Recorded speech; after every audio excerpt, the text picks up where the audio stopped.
The radio observatory was a cathedral of silence, a place where the air itself seemed to hum with the ghosts of distant signals. My office, a small, insulated box tucked away beneath the colossal, dish-shaped ears that perpetually listened to the cosmic expanse, felt like the quietest point in a screaming universe. I preferred it that way. The cacophony of human chatter, the mundane rhythms of daily life, had always been a static veil over the true complexities I sought to unravel. Here, among the blinking lights and the deep thrum of machinery, I found my own kind of clarity. My work, the mapping of dead languages, was a solitary pursuit. I traced the forgotten arteries of communication, breathed life into the skeletal remains of ancient tongues. It was a precise, logical art, a comforting dance of patterns and deductions. For years, my world had been confined to the elegant prisons of glyphs and phonemes, the predictable chaos of human expression. Then came the call. Not through the crackle of a radio, but a crisp, formal summons from a higher authority, relayed by a junior analyst who seemed perpetually overwhelmed by the observatory's hushed immensity. They spoke of an anomaly, of geological samples retrieved from a newly charted deep-sea trench, a chasm so profound it had been dubbed the Abyssal Maw. And on these samples, an inscription. The event. The delivery arrived on a Tuesday, carried by two burly security personnel whose eyes darted around my modest workspace with an unsettling vigilance. The crates they brought were not standard issue. Inside, nestled in dense foam, were the samples. Obsidian-like rock, impossibly smooth in places, rough and fractured in others, each piece veined with intricate shimmering patterns. They laid them out on my largest analytical table, the one usually reserved for sprawling linguistic charts. "These are the artifacts, Chen," the lead security officer stated, his voice a low rumble. He stood rigidly, his gaze fixed on the samples as if they might spontaneously combust. "From the expedition. No touching without gloves, no direct skin contact. And they are not to leave this room." I merely nodded, my attention already swallowed by the objects. My breath hitched. The patterns weren't carvings. They were etchings, born not of a tool, but of some inherent property of the stone itself, as if the rock had grown them. They pulsed with an internal luminescence, a subtle, almost imperceptible throb that seemed to draw the light into their depths rather than reflect it. My fingers, encased in sterile nitrile, hovered over a particularly complex cluster of lines, a knot of interwoven arcs and sharp angles that defied any known geometric principle. This was no language I had ever seen. Not hieroglyph, not cuneiform, not ideogram. It possessed a strange, unsettling beauty, like a galaxy rendered in miniature, yet it held no familiar structure. My mind, usually quick to categorize, to parse, to seek out the underlying grammar, found itself grasping at smoke. For the next 72 hours, I barely slept. The radio observatory's silent vigil mirrored my own. I worked under the harsh glare of the halogen lamps, the only sound the soft whir of my spectrometer and the occasional, almost imperceptible creak of the building settling around me. I tried every known analytical method: optical scans, phonetic decomposition, statistical frequency analysis, comparative linguistics against every extant and extinct human language in my vast personal database. Nothing. The etchings resisted. They were too dense, too fluid, too alien. Each symbol seemed to contain an infinite recursion, an impossible depth. When I zoomed in with the electron microscope, what appeared as a single line fractured into a labyrinth of smaller, equally complex structures, each a miniature echo of the larger form. My meticulous notes, usually filled with breakthroughs and hypotheses, began to accumulate only questions. I had isolated a recurring motif, a spiraling vortex of interconnected lines, and fed it into my most advanced pattern recognition algorithms. The machine whirred, its processors straining, then displayed a series of error messages I had never encountered. I adjusted the microscope, recalibrated the light, convinced it was a glitch. But as I watched, the spiraling motif on the screen seemed to subtly shift. A tiny filament, an almost invisible tendril of light within the etched pattern, elongated, then retracted, imperceptibly altering the overall configuration. It was not a trick of the light, not an artifact of the imaging process. The language, etched in stone, was not static. It was changing. I leaned closer, my breath fogging the eyepiece. What I had assumed were fixed symbols were, in fact, fluid architectures. They moved. They evolved. Not with the frantic energy of a living thing, but with a slow geological patience, a kind of glacial breathing that made my own rapid heartbeat feel like a frantic drum solo. This was not a language to be deciphered. It was something else entirely. Something that defied the very definition of communication, of inscription.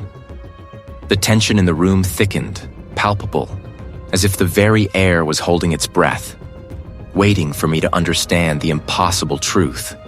The spiraling motif, an impossible geometry of light and shadow, shimmered on the magnified screen. I had seen it shift, a tendril of luminescence elongating, then retracting, like a sea anemone testing the currents.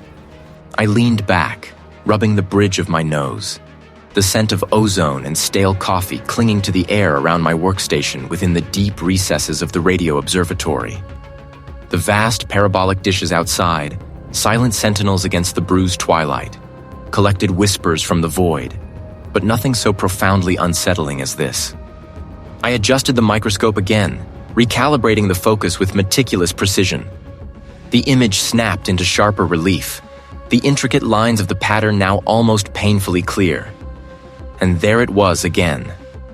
Not a flicker, not a jump, but a slow, deliberate unfurling of a new infinitesimally thin filament from the central spiral. It wasn't a static etching. It was moving. My fingers, usually so steady, trembled as I zoomed out, then in. Hours bled into each other. I tried every known algorithm, every permutation of cryptographic theory, running simulations on the observatory's powerful mainframes. The patterns refused to yield their secrets to conventional logic. They were not merely complex. They were alien in their very construction, a syntax that seemed to precede the very concept of information. Days blurred. The taste of instant noodles became a constant companion. The deep-sea samples held in hermetically sealed containers glowed faintly under the UV lamps, their impossible etchings beckoning me closer, demanding my surrender. I found myself staring at the patterns for extended periods, not analyzing, but simply observing, letting my mind drift, trying to intuit their rhythm. My colleagues, the few who still ventured into this secluded section of the observatory, left me alone, accustomed to my reclusive work habits. I heard the footsteps of the facility manager sometimes, a distant echo down the long concrete corridor, or the low murmur of the night watchman exchanging pleasantries with the security officer. They were ghosts in my periphery, their presence a fleeting anchor to a reality that felt increasingly distant. It wasn't a sound exactly, more like a pressure, a deep resonance that vibrated not in my ears, but in the marrow of my bones. Nothing unusual, yet the sensation persisted. A low, persistent thrum beneath the surface of my awareness. I focused back on the magnified pattern. The intricate spirals seemed to pulse now, not visually, but experientially. A subtle warmth spread through my fingertips, then up my arms. It felt like I was touching something alive, something vast and ancient. The air in the lab grew heavy, thick with an unspoken presence. My mind, usually a fortress of logical deduction, began to fray at the edges. Concepts shifted, their definitions becoming fluid. What was a symbol, truly? What was a word? Were they not merely agreed upon vibrations, echoes of an underlying reality? The patterns on the screen seemed to answer, not with words, but with a sudden, overwhelming understanding that bypassed my conscious thought. A gasp escaped me. The filament I had seen unfurl before now seemed to extend directly into my mind, not as a visual line, but as a direct neural pathway. I saw, felt, knew things that had no place in my ordered universe. Not facts, but impressions. A vastness that dwarfed stars. It was a truth woven into the very fabric of existence, and it was utterly, profoundly horrifying. My head swam. The resonance intensified, vibrating behind my eyes, blurring the edges of my vision. The fluorescent lights of the lab flickered. Or perhaps it was my perception that wavered. The concrete walls seemed to breathe, to expand and contract with the rhythm of that impossible thrum. I clutched the edge of my desk, knuckles white, trying to ground myself. This wasn't just a breakthrough, it was an invasion. The language wasn't a code, it was a key, and it was turning in the lock of my own mind. And what it saw, what it knew of me, was nothing. Just a fleeting thought in an infinite, uncaring consciousness. I tore my gaze from the screen, my breath coming in ragged gasps. The lab still hummed, the servers still whirred, but everything felt irrevocably altered. I wanted to run, to scream, to bury myself in the mundane comfort of my old life. But a terrible, irresistible compulsion, born of that impossible contact, held me rooted. I had to go back, even if it meant shattering the very foundations of my sanity. It was an optical illusion, I told myself, a trick of the exhaustion. Yet the memory of its organic movement clung to me, a cold dew on my skin. The air in the radio observatory control room, usually a dry, sterile hum of machinery and distant star data, felt suddenly thick, charged with an unspoken presence. I'd spent countless hours here, nestled amongst the blinking consoles and the hushed murmurs of the data processors, trying to force the ancient script into the rigid frameworks of human linguistics. But it resisted, elegantly, horrifyingly. The lines did not intersect where they should. They curved into themselves or branched into impossible angles, suggesting spaces that folded inward, dimensions without discernible edges. It was a geometry of impossible angles, a landscape where up and down were fluid suggestions, where the very concept of a straight line became a quaint, childish fantasy. My fingers hovered over the control panel, a tremor running through them. This wasn't just a different language. It was a different logic. A sequence of glyphs, which I had painstakingly mapped as a linear progression, would conclude, only to reappear, subtly altered, at the beginning of a new cycle. It was like a serpent devouring its own tail, but always growing, always changing, each revolution adding a nuance, a layer of meaning that twisted the previous interpretation into something new and unsettling. Cyclical time, not as a metaphor, but as an inherent structural property of its very grammar. The project lead, a man whose patience was usually as vast as the radio dishes outside, cleared his throat from behind me. "Chen, you've been at this for how long now? The overnight shift is over. You should get some rest." His voice was gentle, but laced with an edge of concern I hadn't heard before. "I'm close," I mumbled, my eyes still fixed on the screen, where a particularly intricate cluster of glyphs pulsed with a deep internal resonance. "It's revealing itself." "Revealing what, precisely?" he asked, stepping closer. "It's emitted, and its spectrum. It doesn't match anything we know. It's a silent hum against my teeth, not my ears." The project lead's brow furrowed. He picked up a discarded coffee cup, turning it slowly in his hands. "Chen, I appreciate your dedication, truly. But this sounds like a departure from standard cryptographic analysis. We're looking for patterns, for a key, not philosophical treatises on the nature of reality." He paused, his gaze softening, but the concern in his eyes deepened. "You look exhausted. You need a break, a real one." I shook my head, a frantic energy coursing through me. How could he not see it? How could they all be so blind to the fundamental shift happening on the screen before us? This wasn't just data. It was a living truth. I can't. It's moving. It's evolving. If I step away, I might lose the thread. He sighed, a heavy sound that seemed to pull the air out of the room. We'll talk about this later. Go home, Chen. My apartment, once a sanctuary, now felt like a cage.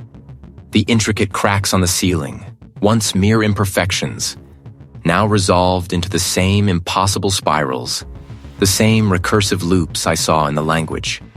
The veins on a leaf outside my window, the ripple of water in a glass, the knot in the worn wood of my floorboards. The language was everywhere. I was no longer deciphering it, it was deciphering me. The silence that had once brought solace now hummed with a low, insistent thrum, a sound without source, yet undeniably present. It began as a phantom vibration, a deep resonance in the floorboards, then in the very air I breathed. I would press my palms to my ears, but the thrum persisted, an echo in the mind, a living bass note beneath the surface of my hearing. Then they clarified, coalescing into a chorus of clicks and impossible harmonies, weaving in and out of the thrum. I knew they were not real, not truly, but the knowledge did little to quell the rising tide of unease. I'd find myself pausing mid-step, head cocked, straining to discern a pattern in the auditory chaos, convinced that if I just listened closely enough, the language would reveal itself not on the screen, but in the very air. My phone became a buzzing annoyance, its insistent chirping a rude interruption to the internal symphony. I ignored the project lead's calls, letting them ring into oblivion. A colleague, an earnest young man named Leo, left increasingly frantic messages, his voice growing thin with concern. I couldn't bring myself to answer. They wouldn't understand. They couldn't. My focus narrowed, drawing inward, until the world outside my four walls felt distant, unreal. The language was everything. The otherness permeated my home. My favorite ceramic mug, chipped at the rim, seemed to shift its angle when I wasn't directly looking. The grain in the wooden floorboards coalesced into patterns that mimicked the glyphs, fleeting and teasing. The scent of ozone, faint and metallic, clung to the air, particularly around my workstation. I felt observed, not by a physical presence, but by the language itself, as if its very existence was a form of gaze, scrutinizing my every thought, every attempt to unravel its mysteries. I began to speak to it, sometimes aloud, sometimes in the silent chambers of my mind, a desperate plea for clarity, for a moment of respite from its relentless intrusion. One night, the thrumming grew so intense I felt my teeth vibrate. I couldn't stay in the apartment any longer. My research, my only anchor, required a space where I could still pretend to control my environment, where the sheer scale of the instruments might drown out the internal noise. I packed a small bag, my laptop, and the most recent batch of data, and drove through the pre-dawn quiet to the radio observatory. The observatory was a stark, impressive facility, its colossal dishes pointing skyward like silent silver ears. The air was crisp, infused with the scent of pine and distant earth. Inside, the main control room hummed with the quiet industry of specialized machinery. Banks of screens displaying cosmic data, star charts, and spectral analyses. It was a place built for listening to the universe, for capturing the faintest echoes from unimaginable distances. I thought foolishly that its vastness, its purpose, might offer a kind of shield. I set up my workstation in a quiet corner, surrounded by the gentle whir of cooling fans and the soft glow of monitors. The initial relief was palpable. Here, the hum of the machines was objective, a mechanical sound I could rationalize. I plugged in my drives, the collected images of the glyphs flaring to life on the screen. But the reprieve was fleeting. As I focused, the familiar thrum began again, not from the observatory's equipment, but from within me, echoing the sound of the unseen language. I stared at a live feed of the celestial sphere, and for a terrifying moment, The constellations themselves seemed to rearrange, their bright points of light connecting into the very symbols I was trying to decipher. They weren't just etched into rock. They were etched into the fabric of reality, into the very light of distant stars. My hands trembled as I typed, the keyboard clattering like dry bones. The lines between what I saw on the screen and what I perceived in the periphery of my vision blurred. The glyphs pulsed, no longer just images but living things, breathing in my mind. Hours bled into an indistinguishable continuum. The project lead called again. I let it ring. Leo's voicemail piled on top of another. I was beyond their reach, beyond their understanding. I was no longer deciphering the language. It was deciphering me. My car crunched on the gravel lot, the sound swallowed by the vast open space. A shiver, not entirely from the cold, traced its way up my spine. Inside, the air was cool and sterile, smelling of ozone and old paper. The main control room, usually a hive of quiet activity, was deserted save for a lone security officer at a distant console, his back to me. His presence was a comfort, a tether to the mundane world, yet the thrum seemed to resonate more deeply here, amplified by the silent, powerful machinery. I bypassed the usual work area, my destination the deeper, less frequented archives, a labyrinth of dusty shelves and humming servers. My fingers, usually steady, trembled slightly as I keyed in my access code. I needed answers, not just to the evolving patterns etched into those deep-sea samples, but to the unsettling symphony playing in my own skull. The archive was a mausoleum of forgotten knowledge, rows of flickering monitors and heavy, leather-bound tomes. I began with the obscure, the anomalous, searching for any historical record that might echo the language I was wrestling with. My initial searches were broad: unexplained geological etchings, anomalous deep-sea discoveries, unconventional linguistic patterns. The first few hours yielded nothing but scientific dead ends and debunked hoaxes. Frustration began to prickle, a sharp counterpoint to the thrum's dull ache. Then, a buried file, digitized from a brittle, hand-typed report from the early 20th century.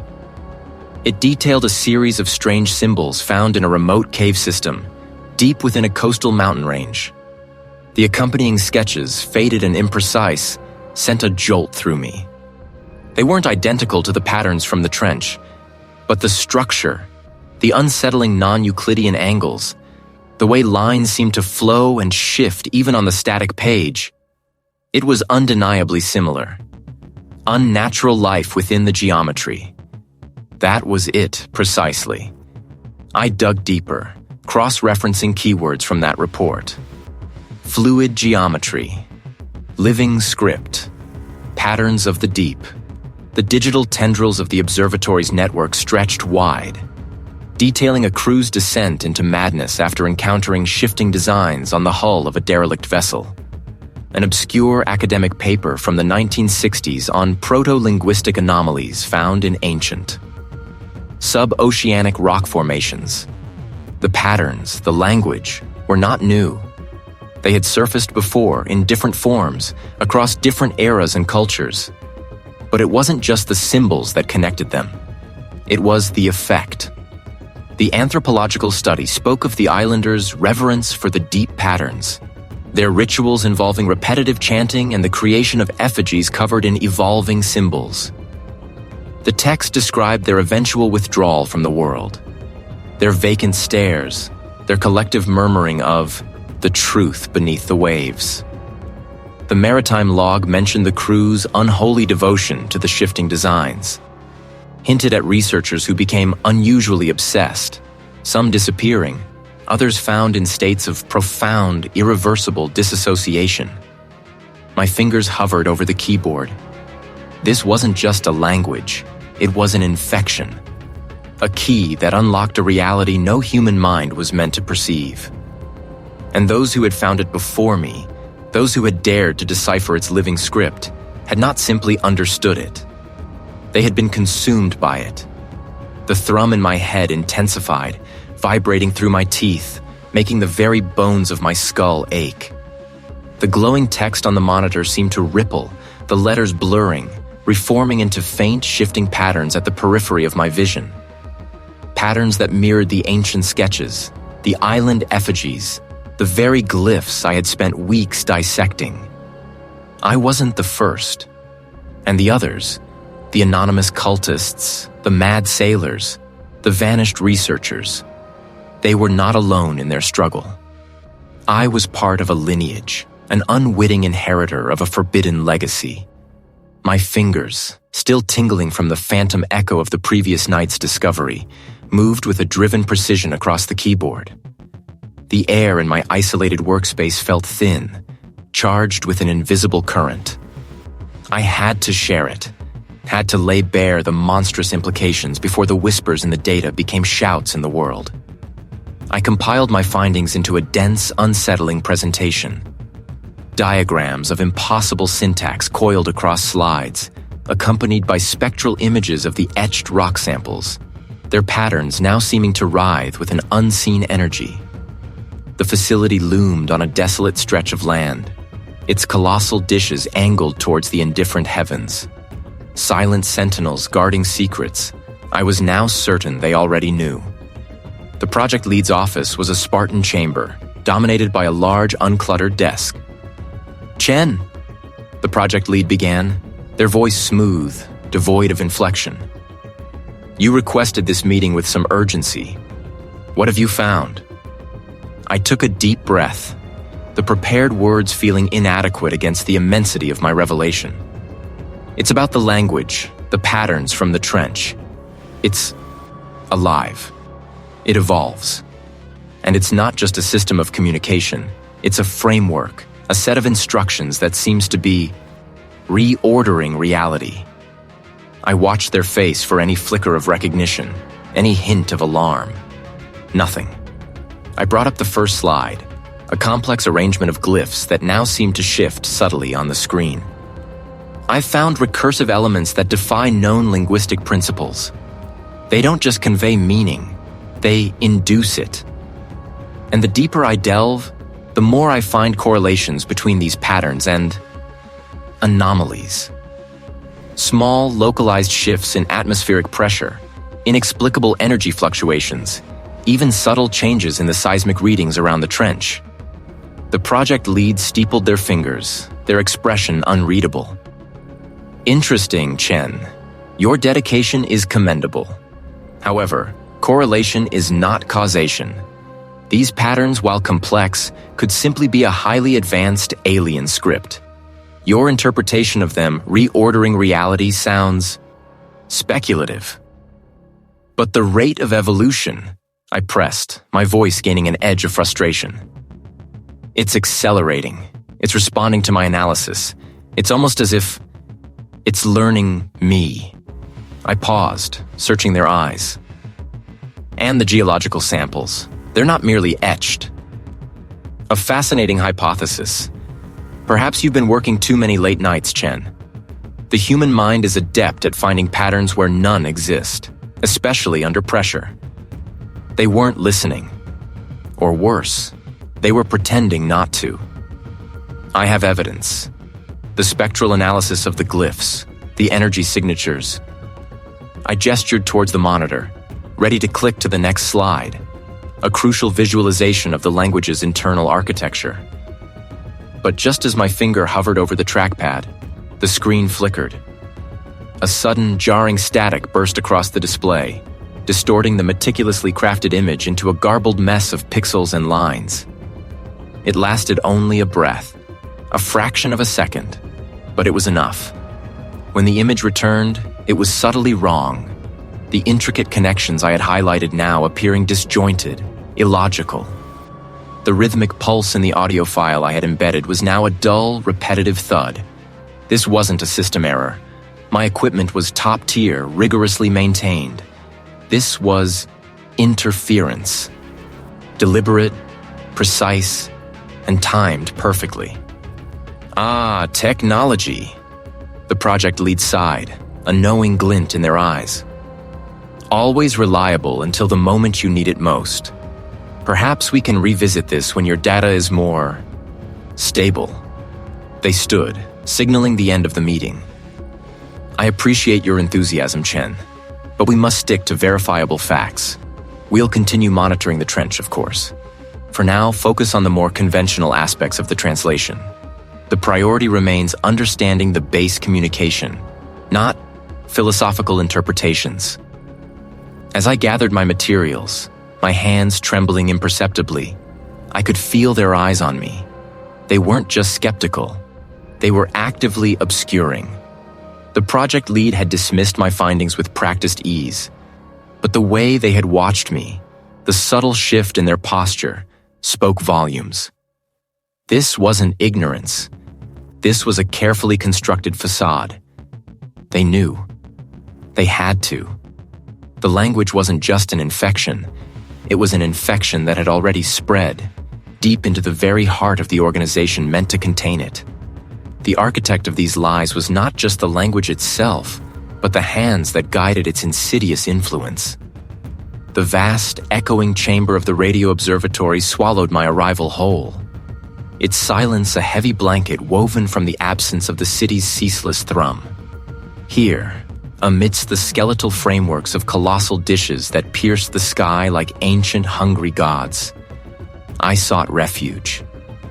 My designated workstation was a cold island of steel and flickering screens, bathed in the anemic glow of overhead fluorescence. I spread my deciphered notes, the cryptic glyphs like alien constellations scattered across the metal surface. It began subtly. A flicker on the main monitor, not a typical electrical hiccup, but a momentary warping of the image, as if the pixels themselves had briefly forgotten their assigned place. I blinked, rubbed my eyes, attributed it to strain. The hum of the servers, usually a monotonous drone, seemed to ebb and flow, gaining a strange organic rhythm, like a distant, colossal heartbeat. I gripped the stylus, my knuckles white. Then, the walls. But soon, the smooth, industrial surfaces began to breathe. A slow, almost imperceptible undulation, like the flank of some enormous dormant beast. The metal panels seemed to swell and contract, their rivets stretching and shrinking in a silent, impossible dance. I pressed my palm against a cool, unforgiving surface, feeling the faint, rhythmic pulse beneath my fingers. It was real. Or my mind, finally, was not. My gaze snapped to the desk. The small ceramic mug of lukewarm tea I had poured moments ago had shifted. Not much, perhaps an inch or two to the left, but enough to be noticed.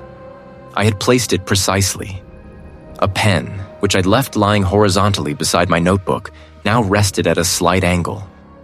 I stared, willing it to move back, but it remained stubbornly out of place, a silent testament to a reality that was no longer static.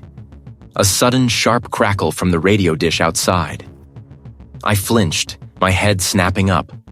The sound repeated, an identical, jarring burst of static. I glanced at the wall clock, 03:17. As I watched, the digital display shimmered, then jumped back to 03:16, only to click forward again to 03:17 an instant later. A temporal stutter. Had I just experienced the same moment twice? The air in the chamber felt thick, viscous, as if time itself was struggling to push through. My left hand, resting on the keyboard, caught my eye. The skin on my index finger, usually smooth, now possessed a faint, almost unnoticeable pattern, a delicate filigree of lines that wasn't quite my fingerprint. It was like the fine etching on a beetle's carapace, a microscopic tessellation that seemed to shimmer under the anemic light. I flexed it, the bone beneath feeling strangely pliable. Alien. This wasn't just my mind playing tricks. This was physical. They weren't just static images anymore. They pulsed, a faint internal luminescence emanating from their impossible angles. The language wasn't just a code to be broken. It was a living membrane stretched taut across reality, and I was pressing against it. My eyes fixated on a newly deciphered sequence, a particularly complex arrangement of glyphs that had resisted my efforts for days. It wasn't a description of cosmic events. It was an instruction, a blueprint for transformation. The passage spoke of the unraveling of the fixed forms, of flesh becoming malleable clay under the indifferent gaze of the deep. It detailed the slow accretion of new symmetries and the mirroring of the observer in the observed. My gaze dropped to my left hand again. The filigree on my finger had deepened, a network of minuscule ridges now visibly distinct, not quite skin, not quite scale. My nails, too, seemed to have taken on a faint, pearlescent sheen, like polished obsidian. The language wasn't just revealing forbidden truths, it was enacting them through me. I was not merely deciphering, I was being rewritten. The air in the observatory thickened further, pressing down on me, tasting metallic and ancient. The walls rippled, more violently now, their concrete surfaces blurring at the edges.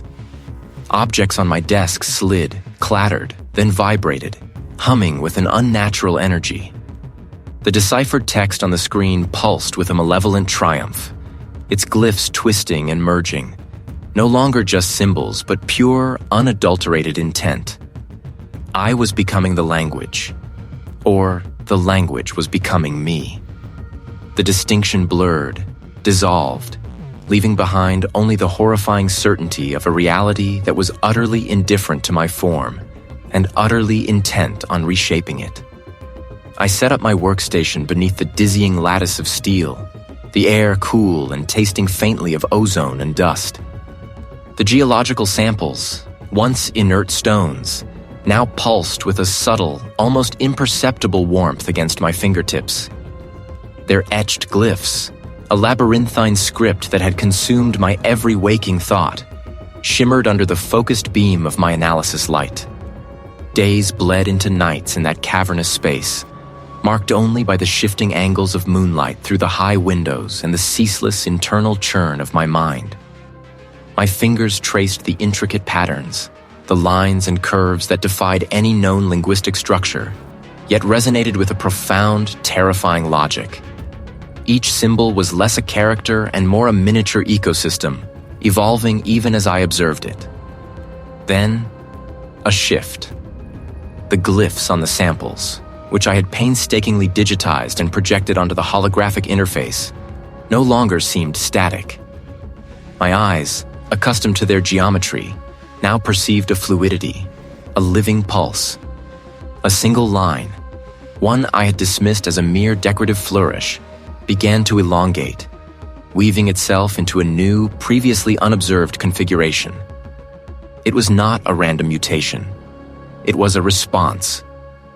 My translation, my act of deciphering, was not simply revealing meaning. It was prompting growth. The language was not an artifact. It was an organism. This wasn't a system of communication to be understood, but a key to be turned. I wasn't reading a text. I was participating in a ritual. The humming intensified, radiating from the very heart of the holographic projection.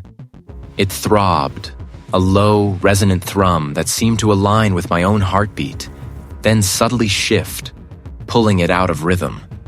The colossal dishes outside, previously silent sentinels, began to emit soft, metallic groans. The air around me grew heavy, thick with an unseen pressure, like standing at the bottom of a fathomless ocean. The glyphs on the screen pulsed with a bioluminescent glow, casting an ethereal, shifting light across my face, reflecting in my wide, unblinking eyes. My hands moved of their own accord, guided by an intuition that was no longer my own. I saw the next pattern, a sequence of interwoven spirals that had baffled me for weeks, and understood its function not intellectually, but viscerally.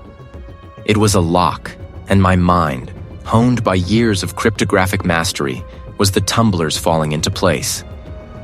As I completed the mental connection, a jolt, not of electricity, but of pure, raw consciousness, surged through me. The observatory itself seemed to sigh. A gust of wind, though no windows were open, swept through the vast chamber, rattling loose sheets of metal and stirring dust motes into frantic dances. The dishes outside tilted fractionally, their massive forms aligning with something unseen, unheard. This entity, this consciousness, was not merely ancient. It was active. It had lain dormant, a seed of incomprehensible truth embedded in the earth, waiting for a mind capable of turning the key. And I, in my relentless pursuit of knowledge, had become that mind. The translation was not an academic exercise. It was an act of opening, a tearing of the veil between realities. Each symbol I deciphered was a thread in a tapestry being unstitched, a gate slowly, inexorably grinding ajar. The project lead, a figure of stoic resolve, had left me with a single instruction. Listen. Listen, he meant, to the faint, almost imperceptible whispers from the void that the dishes were designed to capture. But I knew better.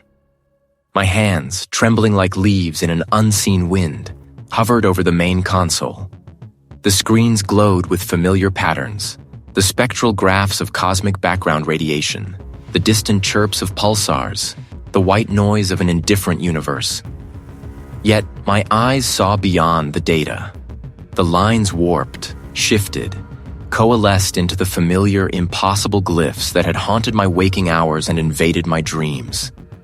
My voice sounded alien, detached, as if it belonged to someone else entirely. The project lead had departed hours ago, leaving me utterly alone with the immensity of the technology and the even greater immensity of my unraveling mind. The emptiness of the observatory was a physical presence, pressing in, an accomplice to the entity's insidious work. I saw it in the flicker of the indicator lights, in the microscopic dust motes dancing in the faint beams of ambient light filtering through the high windows. They were the veins of the concrete floor, the intricate geometry of the dish supports, the very air that brushed against my face. My breath hitched, a dry, rasping sound. A wave of nausea washed over me, a sickening lurch as if the floor beneath my feet had suddenly tilted. My vision blurred, then sharpened with terrifying clarity. The numbers on the readouts were no longer linear, sequential. They folded in on themselves, past and future superimposed, a temporal kaleidoscope. A single data point, a blip of energy from a distant galaxy, stretched into an eternity. I saw its birth, its life, its death, all at once, contained within that infinitesimal flicker. It was not a message from time, a message of time. Rather, the utter irrelevance of it. It doesn't speak, I rasped, clutching the edge of the console, my knuckles white. It is. The truth, when it arrived, was not a sudden burst of understanding. A slow, horrifying accretion, like rust blooming on metal. It seeped into every crevice of my consciousness, dissolving the last vestiges of my sanity. The entity, the source of the language, was not an intelligence to be reasoned with, not a malevolent force seeking to conquer or destroy. Such concepts were human, pathetic. It was something far older, far vaster, existing in a dimension of being that swallowed up our paltry notions of space and time.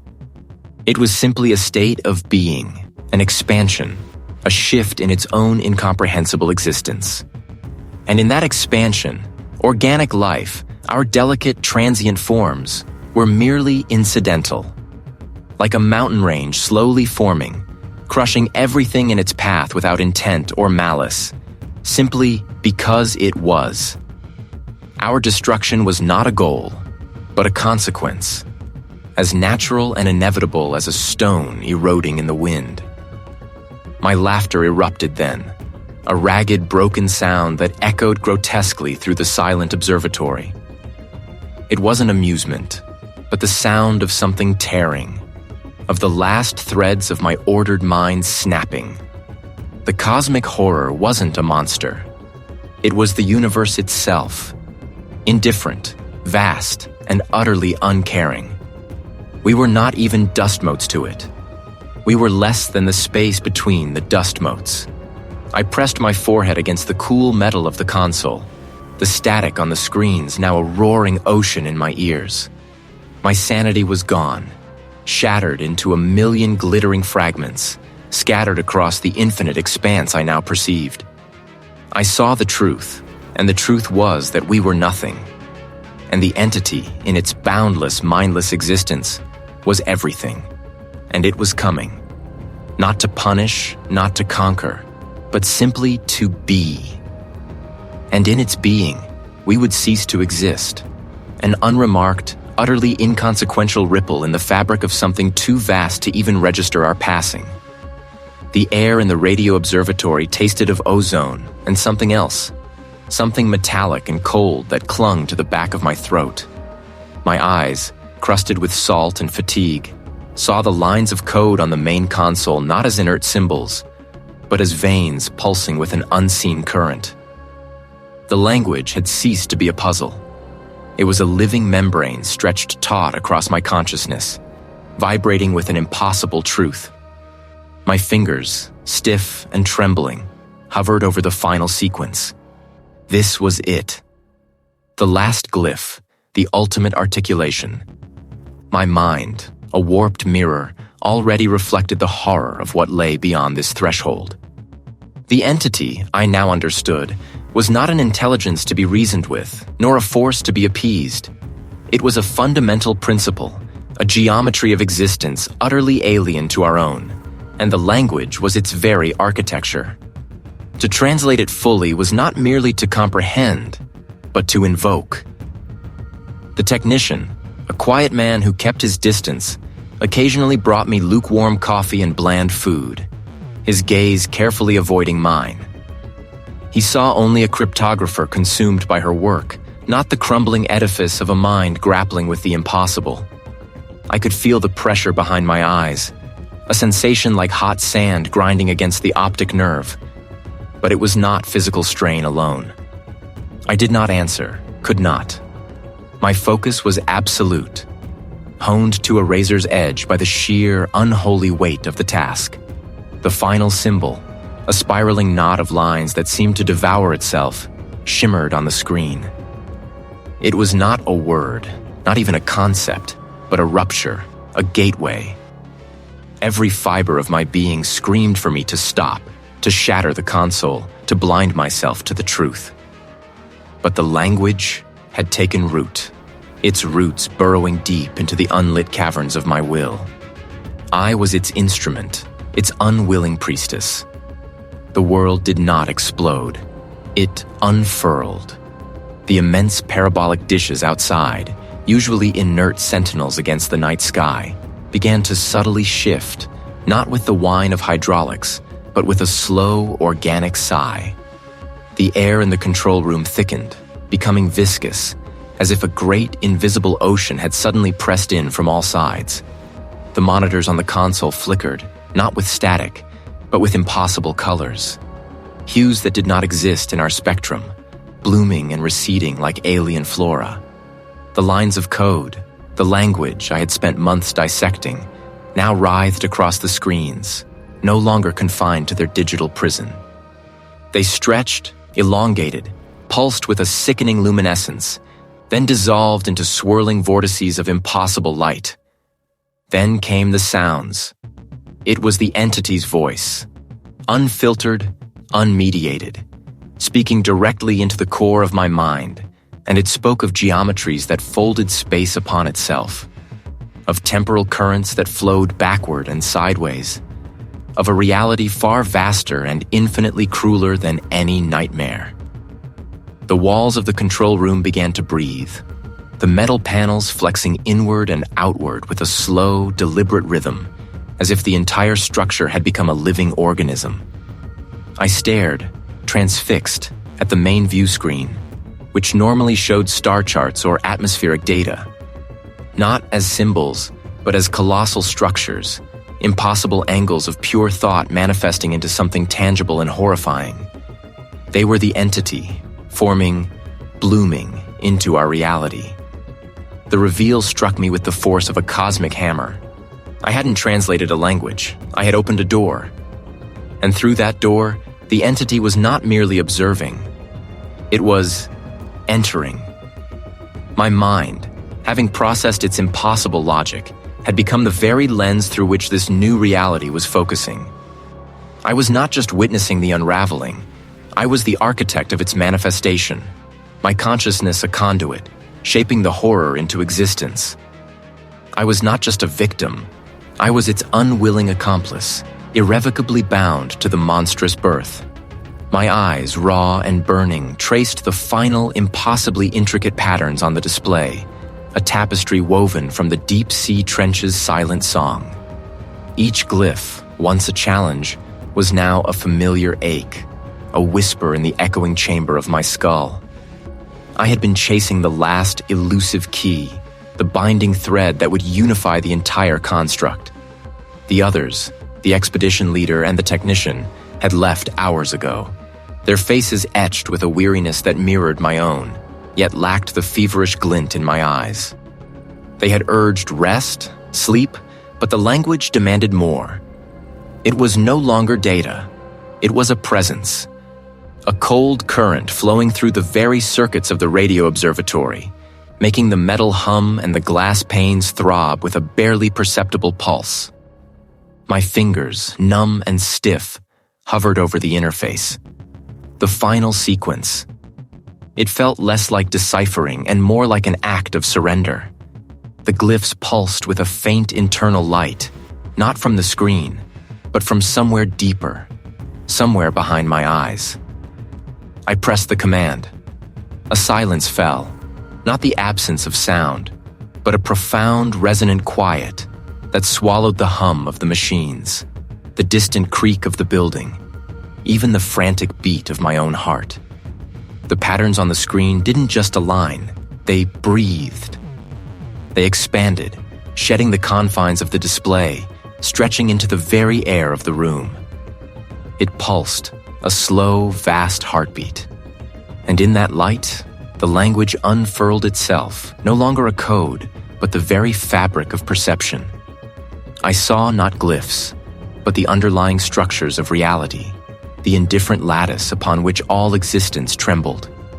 It was not a message from something, but the inherent thought of everything. My breath hitched. My vision blurred, then sharpened with an impossible clarity. The walls of the radio observatory, the consoles, my own hands, they all became translucent, overlaid with the shimmering breathing patterns.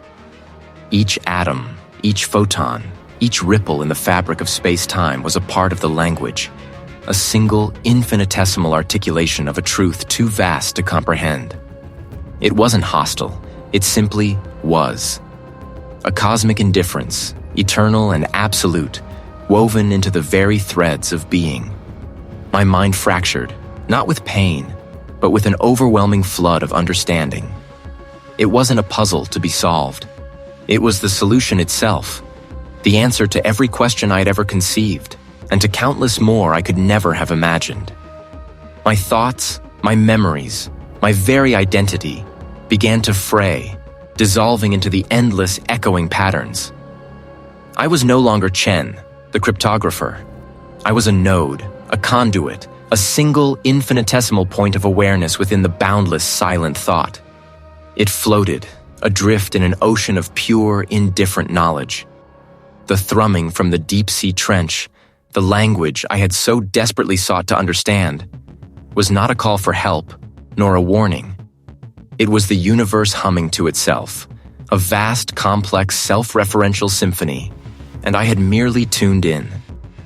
The expedition leader returned hours later, his footsteps heavy on the metal grate. He found me slumped over the console, my eyes wide open, unblinking, fixed on the shimmering patterns that still ghosted the air, invisible to him. He called my name, his voice a distant, muffled echo in the vast new chamber of my mind. He checked the readouts, saw nothing amiss, only the final, incomprehensible data streams that scrolled endlessly across the screens.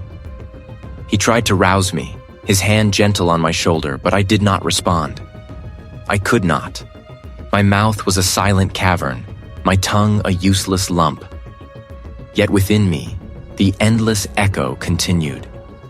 I heard the language now, in the rustle of the wind outside, in the distant drone of a passing aircraft, in the slow, inexorable turning of the earth itself. It was everywhere, woven into the mundane, imperceptible to all but me. I remained there, a living husk, my mind shattered into a million facets, each one reflecting a sliver of the cosmic truth.